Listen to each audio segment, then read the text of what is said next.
komik seru dan kocak apa di era lawas yang masih lo ingat? Hai bro and sis, kaula muda di masanya serta kawan muda zaman now yang berwawasan dengan rentang waktu luas. Anak-anak era lawas sangat akrab dengan komik. Nah, ada yang dapat dukungan dari ortu sehingga bisa berlangganan, ada juga yang malah diomelin kalau ketahuan baca komik. Di zaman itu, berbagai bentuk hiburan, termasuk komik, seringkali dianggap oleh banyak orang tua sebagai biang keladi yang membuat rapot sekolah jadi merah alias kebakaran. Ya, tapi menurut gua, justru ngumpet-ngumpet baca komik itu menjadi salah satu bagian serunya hidup di era lawas. Inilah komik-komik seru dan kocak yang paling legend dari luar negeri di era lawas. Lucky Luke. Lucky Luke adalah komik karya kartunis asal Belgia, Maurice. Maurice adalah orang yang menulis cerita dan menggambar Lucky Luke dan mempublikasikannya pertama kali di tahun 1946. Kemudian di tahun 1955, Maurice pun bekerja sama atau berkolaborasi dengan penulis cerita asal Prancis, René Goscinny, untuk menggarap Lucky Luke. Komik Lucky Luke berkisah tentang seorang koboi jalanan, seorang koboi yang mampu menembak lebih cepat dari bayangan. Sebagaimana umumnya koboi, Lucky Luke tentu punya kuda. Kudanya bernama Jolly Jumper. Ini bukan kuda biasa.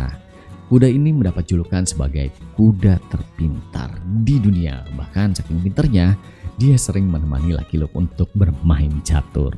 Lucky Luke juga berteman dengan seekor anjing penjaga penjara yang bernama Rin Tin Tin. Ini adalah parodi kebalikannya dari anjing legend Rin Tin Tin. Makanya anjing ini dijuluki sebagai anjing terbodoh di alam semesta. Ya, cerita komik ini juga merupakan parodi dari kisah sejarah dan cerita rakyat di Amerika. Sehingga Lucky Luke sering bertemu dengan banyak tokoh kriminal terkenal. Di antaranya adalah Dalton bersaudara, Jesse James, Billy the Kid, Hakim Roy Bean, dan sebagainya.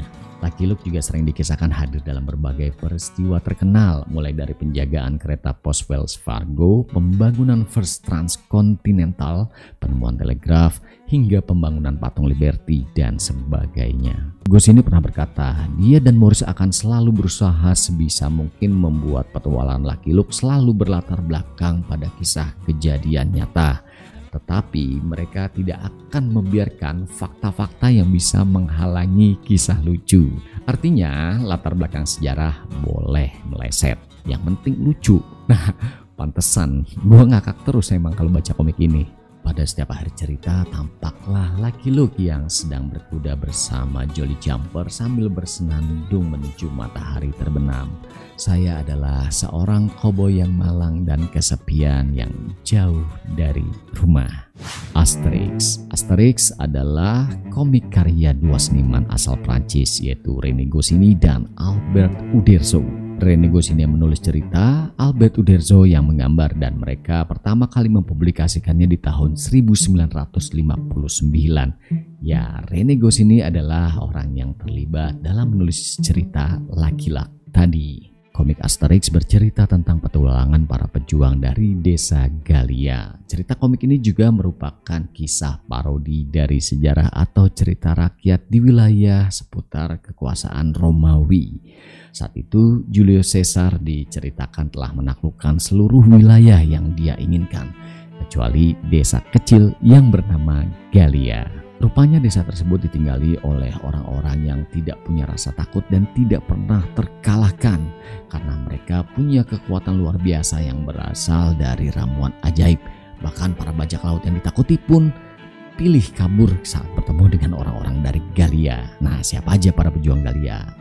Asterix, dia adalah pejuang Galia bertubuh kecil tapi paling pintar. Oleh sebab itu dia selalu dipercayakan untuk memimpin misi-misi penting dari kepala desa. Berburu babi dan nampolin tentara Romawi sampai kelengar di hutan merupakan hal yang sangat digemari oleh Asterix dan sahabatnya Obelix. Sekarang kita kenalan sama Obelix. Dia adalah pejuang Galia yang bertubuh gendut dan rada telmi.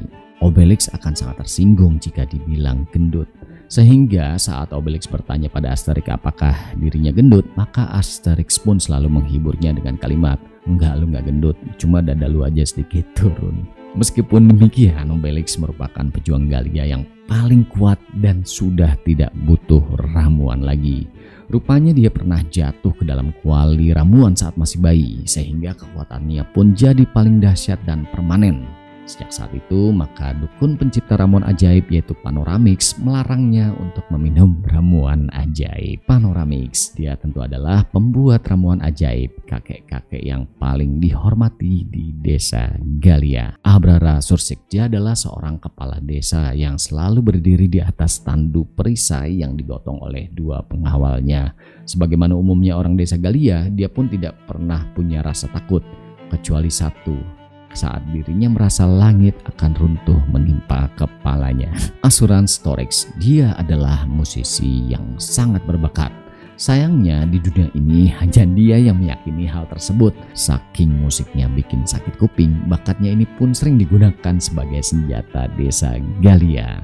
Idefix, ini adalah anjing kecil kesayangan Obelix, binatang pecinta tumbuhan yang sering sedih saat melihat pohon dicabut.